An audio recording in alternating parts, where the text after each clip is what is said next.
Hello dear students, good morning all of you. Welcome to class. This video is for 9th standard students in which we are going to start or study practice at 2.3. Introduction of practice at 2.3 means in this video we are only going to study what are the things required in practice at 2.3 means practice eight 2.3 को solve करने के लिए हमें कौन कौन सी चीज़ें ज़रूरी हैं, कौन कौन सी चीज़ें रिक्वायर्ड है, वो हम क्या करेंगे इस वीडियो में देखने वाले हैं। ओके, तो सबसे पहले आता है प्रैक्टिस एट 2.3 को स्टार्ट करने के सबसे पहले आता है, सबसे पहला मेन टॉपिक आता है वो है हमारा surd. What do you mean by surd, मतलब कि आपको सड के बारे में क्या पता है। तो डेफिनेशन मेरा बेटा यहाँ पे जैसे लिखा है मैंने, एग्जैक्टली टेक्स्ट बुक का कॉपी डेफिनेशन है, इसको हम समझने की कोशिश करेंगे क्या है, कैसा है, क्यों है। तो क्वेश्चन क्या लिखा है, if A is a positive rational number, मतलब क्या बोला इन्होंने, ए क्या होना चाहिए मेरा, पॉजिटिव रैशनल नंबर होना चाहिए। तो मैंने क्या कर लिया, ए ले लिया है। उसके बाद क्या बोला है, n nth root of a is x, मतलब nth रूट ऑफ एक्स, इसका क्या होना चाहिए, nth रूट होना चाहिए, मतलब 1/n nth रूट होना चाहिए, वो क्या होना चाहिए, x होना चाहिए। Is an irrational number then it is called a surd, मतलब अगर मैं इसका रूट निकालता हूँ, मतलब मैं इसको अगर ऐसे सॉल्व करता हूँ, क्लियर, अगर मैं a का nth रूट लेता हूँ x पे, तो क्या हो जाएगा, उसका जो भी आंसर आएगा, अगर ये इरेशनल नंबर होता है तो क्या होगा, वो सड होगा, अदरवाइज वो सड होने वाला नहीं है। तो एकदम सिंपल सी बात में बात करते हैं बेटा, क्या बोल रहा है ये, अगर रूट के अंदर कोई भी आंसर है और उसका परफेक्ट आंसर अगर नहीं आता है तो क्या होगा, वो सड है।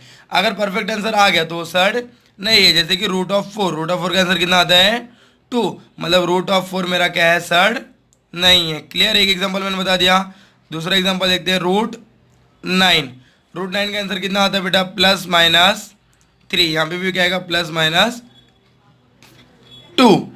तो ये भी क्या है मेरा सड नहीं है, क्यों, क्योंकि हमें मुझे परफेक्ट नंबर मिल गया है, परफेक्ट नंबर मुझे मिलना नहीं चाहिए। जैसे कि रूट ऑफ 15, रूट ऑफ 15 का कोई परफेक्ट नंबर है क्या, नहीं है, कोई भी परफेक्ट नंबर नहीं है, मतलब मेरा ये सड है। क्लियर, वैसे ही मैं क्या लिख सकता हूँ, रूट ऑफ 24, ये भी मेरा क्या है, सड है, बिकॉज इसका भी कोई भी परफेक्ट नंबर नहीं है। क्लियर, ऐसे बहुत सारे नंबर है जिनका परफेक्ट नंबर नहीं है, तो जिनका परफेक्ट नंबर नहीं है मतलब उनका रूट रूट ही होता है। ये मैंने स्क्वायर रूट की बात किया सिर्फ, अगर आप क्यूब में बात करते हो तो मैं लिख सकता हूँ क्यूब रूट ऑफ 3, इसका आंसर भी परफेक्ट नहीं आता है, मतलब ये मेरा क्या है, सड है। अगर मैं ऐसा लिखता हूँ क्यूब रूट ऑफ 27, तो इसका परफेक्ट नंबर आता है, क्या आता है, 3, मतलब इन सेंस आपको सीधा सीधा याद रखना है कि सड क्या होता है, अगर रूट के अंदर या फिर क्यूब रूट के अंदर या nth पावर कोई भी रूट अगर हमने लिया और उसका परफेक्ट नंबर आ गया तो क्या होगा, मेरा सड नहीं होगा, मतलब सड नहीं हो सकता है। अगर परफेक्ट नंबर नहीं आया, वो रूट में ही रह जाता है, तो उसका मतलब क्या है, वो सड है। क्लियर, सड की डेफिनेशन क्लियर होगी। उसके बाद में आता है हमारे पास नेक्स्ट टॉपिक, वो है ऑर्डर ऑफ सड। क्या है,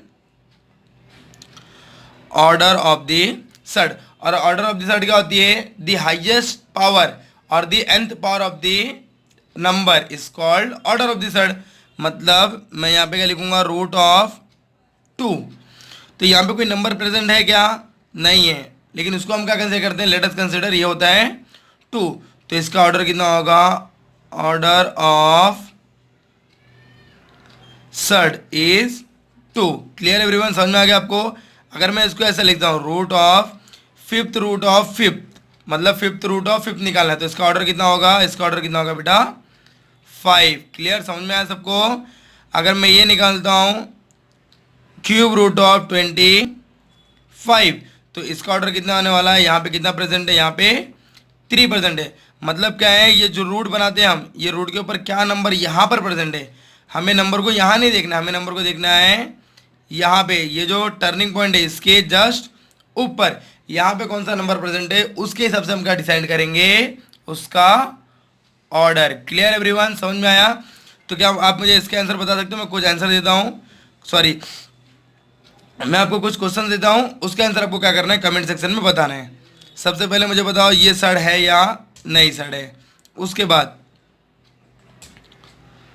47, ये सड है या नहीं सड है, ये तीनों को आपको बताना है, सड है या सड नहीं है। 5th रूट ऑफ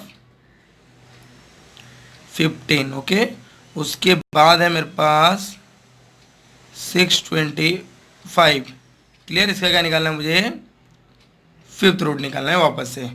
और मुझे क्या करना है, चलो एक और ले लेते हैं हम 100, यहाँ पे हम लिखेंगे 7। ओके, तो ये तीनों को, ये सॉरी 1 2 3 4 5, ये 4 का आपको क्या करना है, आंसर कमेंट सेक्शन में बताना है कि ये सड है या नहीं है। अगर सड है तो उनका ऑर्डर कितना होगा। क्लियर।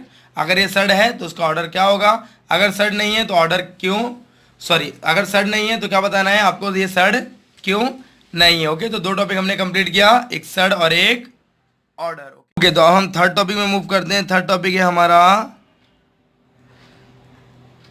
Simplest form.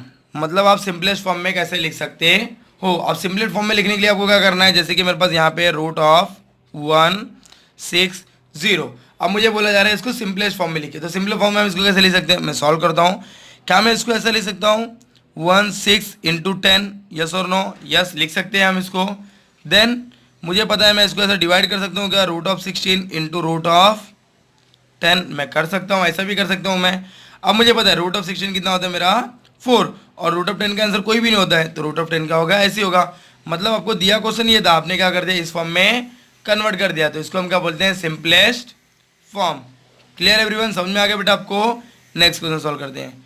तो नेक्स्ट आपको सॉल्व करना है, नेक्स्ट हम सॉल्व करते हैं, कौन सा सॉल्व करेंगे, 250 सॉल्व करते हैं ना।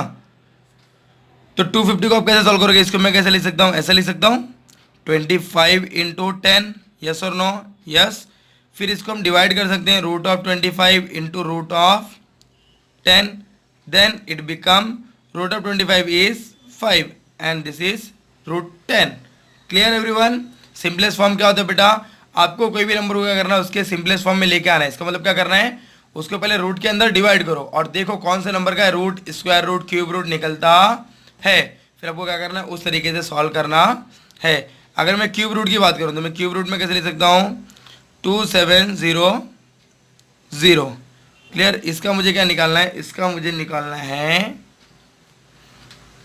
सॉरी ये लिखते हैं हम 2700, इसका मुझे क्या निकालना है, क्यूब निकालना है। ओके, तो पहले बताओ ये सड है या नहीं सड है, कौन बताएगा इसका आंसर, कमेंट सेक्शन में मुझे बताओ ये सड है या नहीं सड है। अगर सड है तो इसका सिंपलेस्ट फॉर्म क्या होगा, ये आप मुझे आंसर देने वाले कमेंट सेक्शन में। ओके, देन मूव करते हैं हम फोर्थ टॉपिक पे। फोर्थ टॉपिक है हमारा, हमारा टॉपिक है फोर्थ, लाइक एंड डिसलाइक सड। अब लाइक एंड डिसलाइक सड क्या होता है, लाइक एंड डिसलाइक सड बहुत ज़्यादा इजी है। अगर मैंने आपको 2 या 3 नंबर दिया, समझो यहाँ पे मैंने लिखा √2, फिर मैंने लिखा यहाँ पे 5√2, देन मैंने यहाँ पे लिखा √8। तो आपको क्या करना है, आपको ये पता करना है कि ये जो रूट में आंसर आ रहा है, ये तीनों में रूट आने वाला है या फिर नहीं आने वाला है। अगर समझो √2 दोनों में आता है या तीनों में आता है तो उसको हम क्या बोलेंगे, लाइक सड। अगर √2 नहीं आता है तीनों में, जैसे देखो यहाँ पे √2 है, यस है, यहाँ पे भी मुझे इसको चेक करना है, तो इसको मैं कैसे लिख सकता हूँ, 2 इंटू 4, यस और नो, यस लिख सकते हैं। इसको मैं लिख सकता हूँ 2 इंटू √4, और √4 का आंसर कितना होता है 2, तो आंसर हो गया 2√2। ये कितना हो गया √2, ये हो गया 5√2, और ये कितना हो गया मेरा 2√2।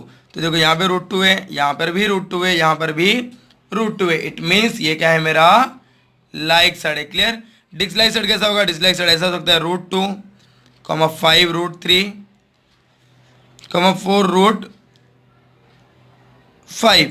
अब देखो यहाँ पे क्या है हमारे पास, √2 है, √3 है, √5 है, मतलब तीनों के रूट क्या है, अलग अलग है। अगर रूट अलग अलग है तो उसको हम क्या बोलेंगे, डिसलाइक सड। लाइक सड के लिए क्या होना चाहिए, एक सिंपल सा डेफिनेशन है कि यहाँ पे P हो या Q हो हमें नहीं मतलब है, लेकिन रूट के अंदर क्या नंबर होना चाहिए, सेम होना चाहिए। क्लियर। जैसे कि देखो यहाँ पे P है, यहाँ पे Q, उससे हमें मतलब नहीं, हमें मतलब है सिर्फ ये नंबर से। यहाँ पे √A है, यहाँ पे भी क्या है, √A है। अगर मैं इसको ऐसे भी लिखूँ तो यहाँ पे भी क्या आना चाहिए मेरे पास, √A फॉर लाइक सड। और डिसलाइक सड के लिए क्या होना चाहिए, कुछ भी हो सकता है, कैसे भी हो सकता है।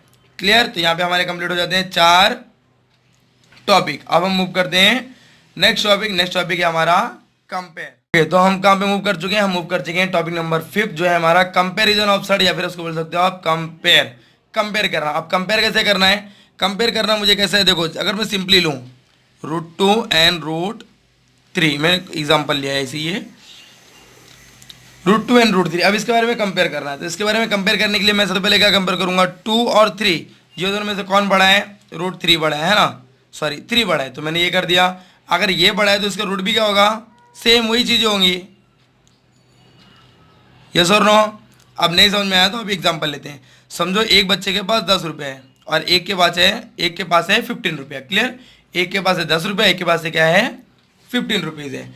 अब मुझे क्या करना है, मुझे पता करना है कि कौन बड़ा कौन छोटा।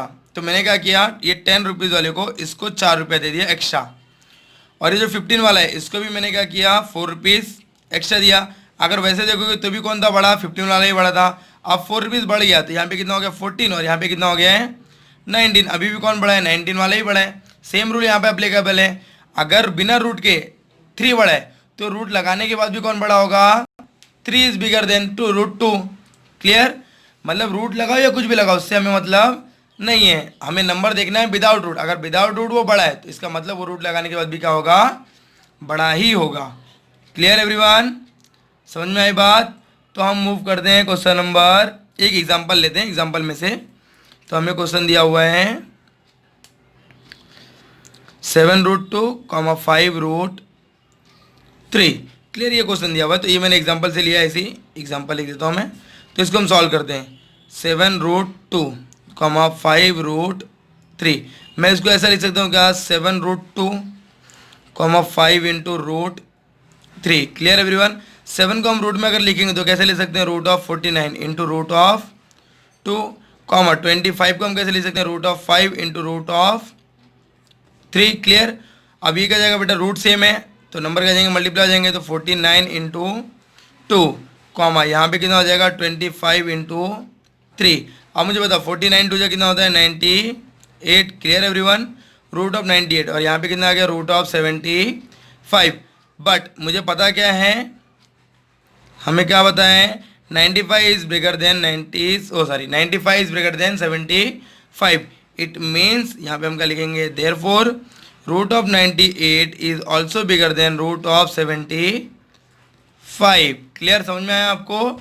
तो आप दोनों तरीके से कैसे भी करके सॉल्व कर सकते हो। अगर ये बिगर है इसका मतलब मुझे जो क्वेश्चन दिया था, क्वेश्चन क्या दिया था मुझे ये, तो मैं क्या लिखूंगा, therefore 7√2 is bigger than 5√3, clear. देखो मैंने क्या निकाला, 98 इज बिगर देन 75।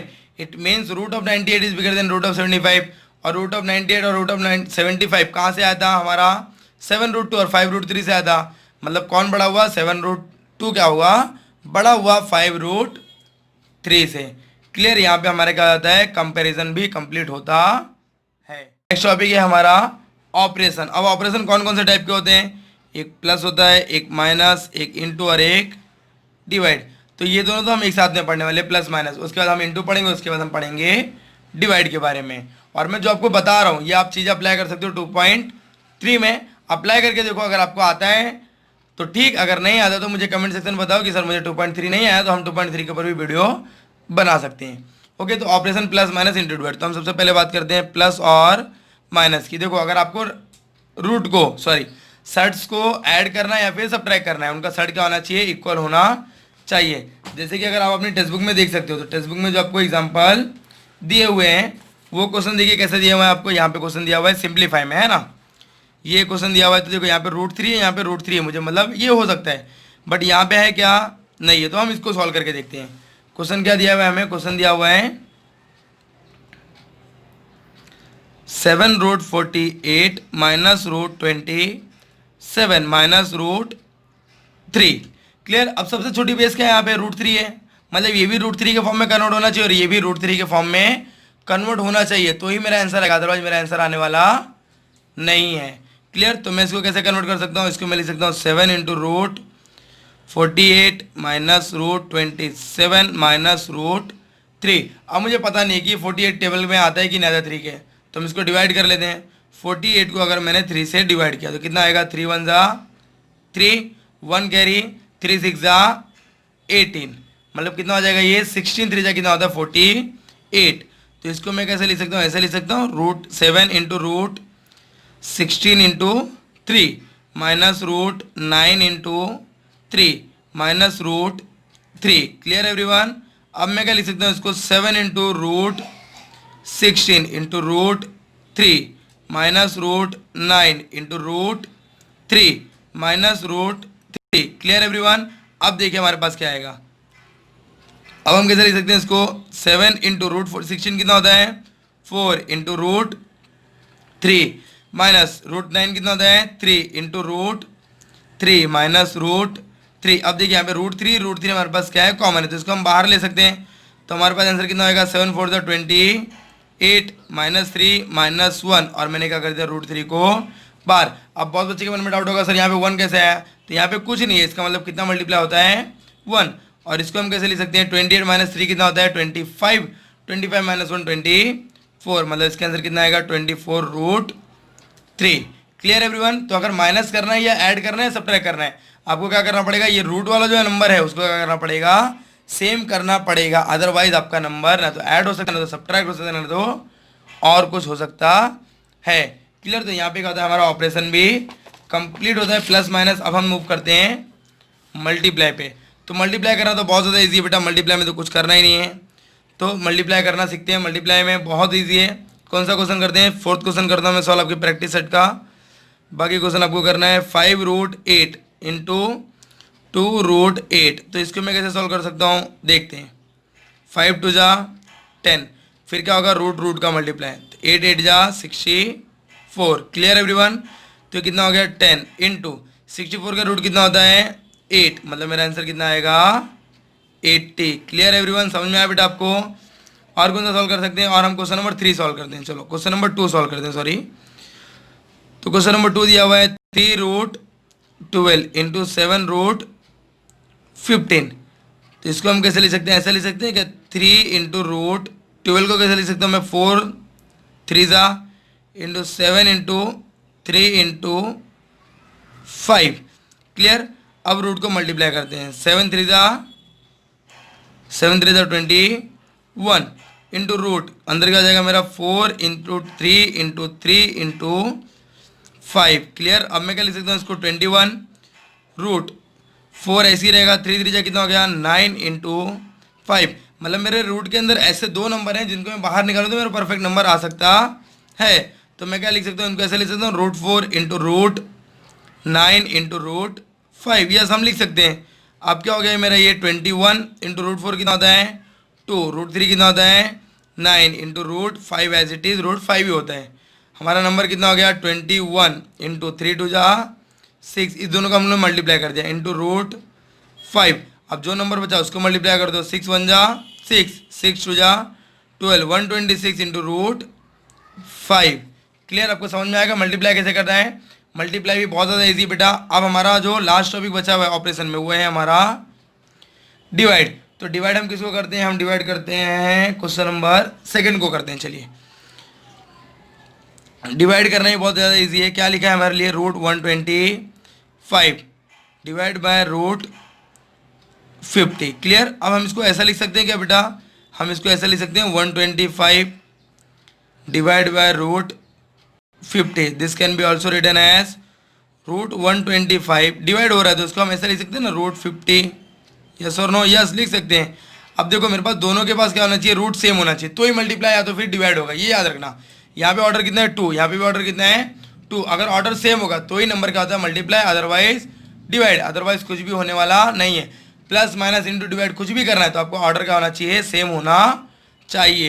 तो इसको मैं ऐसे लिख सकता हूँ रूट ऑफ 125 अपॉन 50। क्यों कर सकता हूँ, क्योंकि दोनों के ऑर्डर क्या है सेम है, तो मैं ऐसा कर सकता हूँ। उसके बाद मैं डिवाइड करता हूँ उसको, ये क्या हो गया 2 5 जा 2 2 जा 4 2 5 जा 10। क्लियर। यहाँ पे कितना हो जाएगा मेरे पास 2 6 जा 12। उसके बाद कितना होगा मेरे पास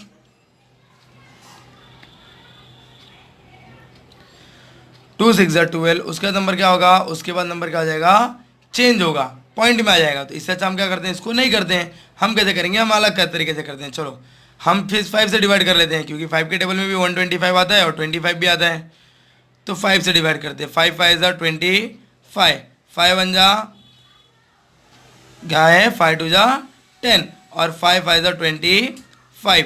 तो मेरा आंसर कितना आएगा, मेरा आंसर आएगा √25/5। इसको भी डिवाइड कर दिया तो 5 फायदा कितना हो गया 25, मतलब मेरा आंसर कितना आएगा √5। क्लियर। अब कोई किसी को डाउट आएगा सर यहाँ पे आपने 2 से क्यों डिवाइड नहीं किया। अगर 2 से हम डिवाइड करते थे यहाँ तो मुझे नंबर मिल गया था, बट यहाँ पे नंबर क्या है लास्ट में यूनिट प्लेस पे 5, मतलब कि डिवाइड करने पे नंबर क्या आ जाएगा, पॉइंट में कन्वर्ट हो जाएगा, जो कि हमको नहीं चाहिए, हम नहीं कर पाएंगे उसको, इसलिए हमने क्या कर दिया 5 से उसको डिवाइड कर दिया। Clear everyone. एक और क्वेश्चन सॉल्व करते हैं। एक और कौन सा सॉल्व करेंगे आप बताइए मुझे। चलिए हम सॉल्व करते हैं क्वेश्चन नंबर 4। क्वेश्चन नंबर 4 हमें क्या दिया हुआ है, क्वेश्चन नंबर 4 हमें सॉल्व करना है। क्वेश्चन नंबर 4 दिया हुआ है √310 डिवाइड बाय √5। तो सबसे पहले हम इसको इसके स्टैंडर्ड फॉर्म में लिखते हैं 310 अपॉन √5। इसके बाद इसको हम कैसे लिख सकते हैं √310 अपॉन 5 से डिवाइड होता है, यस होता है, 5 6 30। फिर क्या होगा 1 डिवाइड होगा नहीं, तो कितना होगा कुछ भी नहीं, 5 2 10। क्लियर। तो नंबर कितना आ जाएगा मेरे पास √62। अब 62 को मैं कैसे लिख सकता हूँ, कोई बताएगा मुझे। √62 को हम कैसे लिख सकते हैं 31 × 2, मतलब उसका कोई भी मतलब नहीं है, मतलब इसका आंसर कितना होगा इतना ही होने वाला है। इसके अलावा कुछ नंबर हो सकता है क्या इसका, नहीं हो सकता है। क्लियर। समझ में आया बेटा सबको कैसे सॉल्व करना है, एकदम ईजी क्वेश्चन है। किसी को कुछ डाउट है तो आप कमेंट सेक्शन में बता सकते हो। हमने कौन सा सॉल्व किया, क्वेश्चन नंबर 8 का 4th वन। कौन सा सॉल्व किया, क्वेश्चन नंबर 8 का 4th वन। कितना आंसर आएगा उसका √62। तो यहाँ पे हमारा क्या होता है, बहुत सारे टॉपिक हमने कंप्लीट कर दिए। सर्ट कंप्लीट किया हमने, देन ऑर्डर कंप्लीट किया, देन सिंपलेस्ट फॉर्म, लाइक और डिसलाइक सर्ट कंपेयर किया, देन ऑपरेशन में प्लस माइनस इंटू डिवाइड। अब जो हमारा लास्ट टॉपिक बचा है और मेन टॉपिक है वो है हमारा टॉपिक नंबर 1 2 3 4 5 6 7, टॉपिक नंबर 7। और टॉपिक नंबर 7 क्या है हमारा रैशनलाइजेशन। क्या करना है हमें, चैप्टर को भी क्या करना है हमें, यहाँ पे टॉपिक को रैशनलाइजेशन सीखना है। क्या सीखना है, रैशनलाइजेशन। अब रैशनलाइजेशन क्या होता है, रैशनलाइजेशन मतलब क्या होता है, उसी सेम नंबर से क्या करना है मल्टीप्लाई या फिर डिवाइड करना। बट ये आपको देखना है कि रैशनलाइजेशन करना किसके ऊपर है। हमें बोला है रैशनलाइज दी डिनोमिनेटर। ओके, डिनोमिनेटर मतलब ये मेरा x है और ये मेरा y है, तो ये जो अपर नंबर है ये क्या होगा मेरा न्यूमिनेटर, और ये बिलो नंबर होगा क्या होगा मेरा डिनोमिनेटर। Clear everyone. तो मुझे क्या करना है, न्यूमिनेटर डिवाइड बाय डिनोमिनेटर। तो अगर हमारे पास क्वेश्चन ऐसा दिया हुआ है 1/√3, तो मुझे क्या करना होता है √3 को हटाना है, मतलब नीचे रूट में आंसर नहीं आना चाहिए, बाकी कोई भी नंबर आएगा तो भी चलेगा, बट रूट में आंसर नहीं चाहिए। तो इसको हम कैसे सॉल्व कर सकते हैं, हम इसको लिखेंगे by rationalising the denominator we get. हमको क्या मिलेगा, वी गेट हमें क्या मिलेगा 1/√3, मतलब हम क्या करेंगे √3 से मल्टीप्लाई, √3 से डिवाइड। Clear everyone. तो हमें क्या मिल जाएगा आंसर 1 × √3 इज √3 एंड √3 × √3 इज √9, और √9 का आंसर बेटा कितना होता है, यहाँ पे हमारे पास आ गया √3 और √9 का आंसर कितना होता है 3। Clear everyone. समझ में आ गई सारी चीज़ें आपको। रैशनलाइज कैसे करते हैं, लाइक सेट क्या होता है, ऑर्डर क्या होता है, सिंपलेस्ट फॉर्म क्या होता है, लाइक और डिसलाइक क्या होता है। मैंने जो क्वेश्चन पूछा आपके उसके आंसर दे सकते हो कमेंट सेक्शन में। अगर आपको कुछ नहीं समझ में आया है तो let me know in comment section. Thank you for watching Pandey.